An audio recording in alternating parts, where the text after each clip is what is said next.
If you come to the modular environment from a background of traditional harmony, one of the first things you'll discover is that getting a modular to play chord changes isn't super intuitive.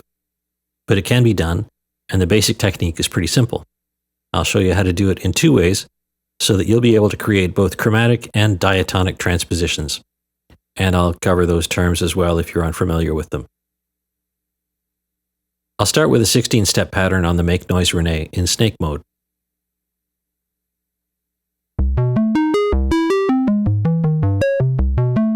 It's pretty chromatic right now, so we're going to use the onboard CV quantizer to reduce the available notes from a chromatic scale to a C Dorian, which is C, D, E flat, F, G, A, and B flat. I've used a clock divider to create a gate once every 32 steps, or 2 bars, and I'm sending that to a Division 6 business card sequencer, and that's going to control our chord changes.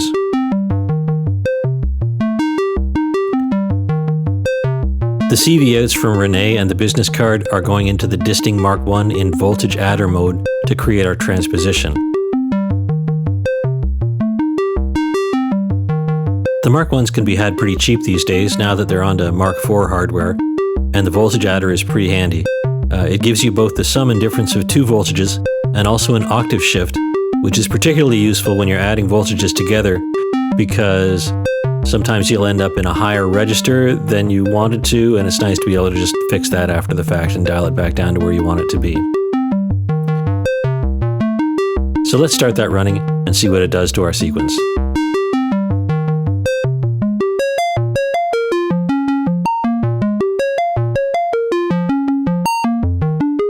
What we're hearing now is chromatic transposition, and that means every note in the sequence is being transposed by the same interval.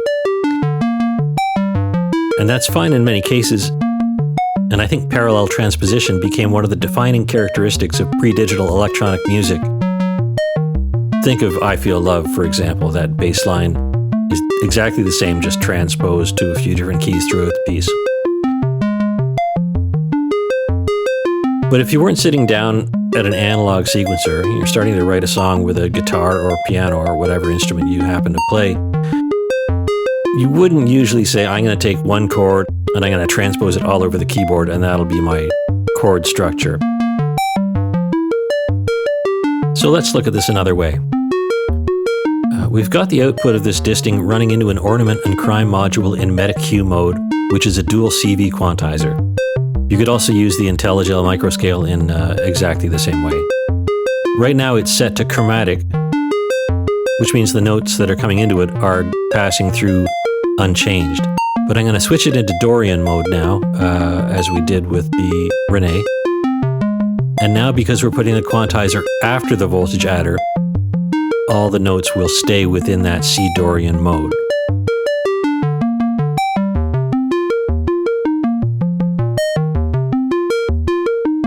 So when the root note is F, we'll have an A natural in there, and that'll give us kind of a major feel for that step. Same with B flat.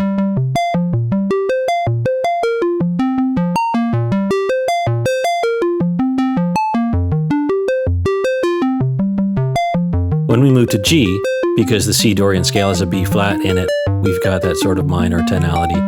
So what we have here is a bit of tension and resolution created by changing from major and minor tonalities from one step to another, as you would in a more traditional chord progression.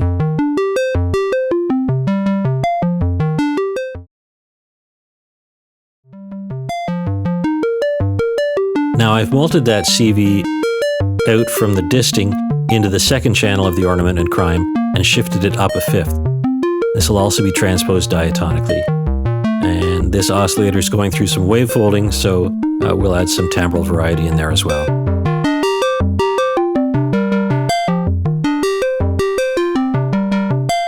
I've also multed the output of the business card into a third oscillator and dropped it down an octave. And once we bring that in as a bass line, the whole progression is going to sound very obvious.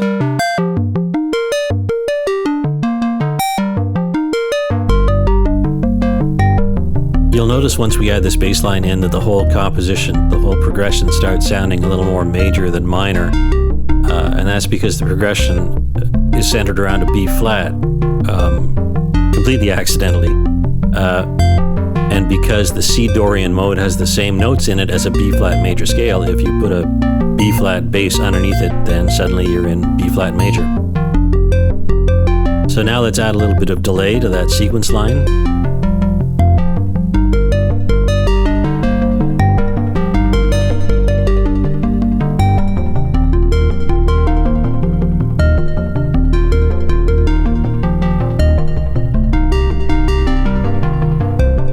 I'll take the same gate that's driving the business card sequencer, feed it into the Y mod input of Renee, and what that'll do is transform the 16th pattern every 2 bars. If you're not familiar with Renee, you can see what's going on there by watching those illuminated knobs.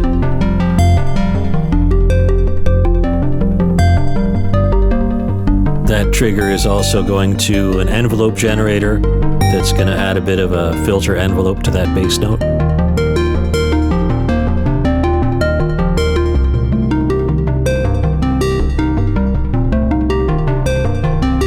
And I've got some drums queued up here. Let's just drop those in.